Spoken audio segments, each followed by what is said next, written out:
జీవన విధానంలో మీడియా ఎంత మిళితమైందంటే పాలల్లో నీళ్ళలో పాలలాగా మిళితమైపోయింది. అది లేకపోతే జీవితమే లేదు అనేటువంటి పరిస్థితి. అవి లేకపోతే నేను ఏమైనా చేయగలుగుతాను అని తల్లిదండ్రులు కూడా చంపినటువంటి సందర్భాలు కూడా ఉన్నాయి. వాస్తవానికి ఏంటంటే మనం పిల్లలకి చిన్నప్పటి నుంచే బౌండరీస్ గురించి, రోల్స్ గురించి, రెస్పాన్సిబిలిటీస్ గురించి, లిమిటేషన్స్ గురించి మనం నేర్పించాలి. ఇదే టీనేజ్కి వస్తే నువ్వు రోల్స్ పెట్టే కుదరదు.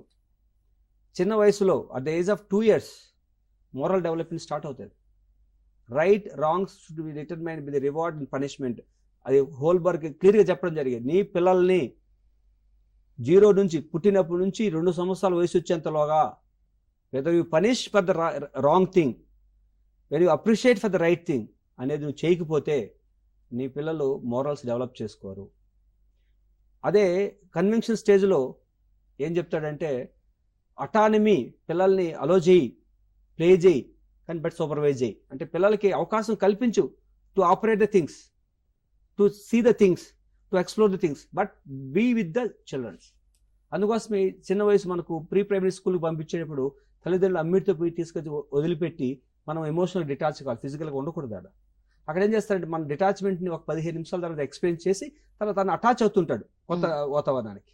అక్కడ తను కొత్త వాతావరణంలో పిల్లలతో, ఫ్రెండ్స్తో కలవడం, మాట్లాడడం, ఆడుకోవడం, చెప్పుకోవడం. తర్వాత ఇంటికి వచ్చిన తర్వాత ఏం జరిగింది నాన్న, ఎవరు ఫ్రెండ్స్తో మాట్లాడడం, ఏం మాట్లాడేది తల్లిదండ్రులు మ్యాండేటరీ. వీళ్ళు కంపల్సరీగా వీళ్ళు విశ్లేషించాలి. పిల్లలు అప్పుడు చెప్తారు. 6-7 years వయసు వస్తే the childrens are very good narrators చెప్తారు. అవి వినాలి. సార్ వీటికి సంబంధం ఉంది. ఎందుకంటే ఇవన్నీ సరైన క్రమంలో మోరల్ డెవలప్మెంట్ జరిగితే, బౌండరీస్ గురించి అర్థం చేసుకుంటే, ఆ బౌండరీస్ని ఏ వస్తువు ఎంతవరకు ప్రవర్తించాలి, ఉంచుకోవాలనేది నీకు అర్థమవుతుంది. నీ ఫోన్ తీపిచ్చు, లేదంటే బంగారం తీపిచ్చు, ఏమైనా తీపిచ్చు, ఇది ఈ పర్పస్ కోసం నేను తీసుకుని ఆ పర్పస్ కోసం ఉపయోగిస్తాను, మిగతా పర్పస్ నాకు అవసరం లేదనేటువంటి నిర్ణయాత్మక సెల్ఫ్ కంట్రోల్ మెకానిజం డెవలప్ కావాలి. ఎమోషనల్ రెగ్యులేషన్స్ డెవలప్ కావాలి. అది డెవలప్ అయితేనే పిల్లలు నార్మల్గా ఉంటారు.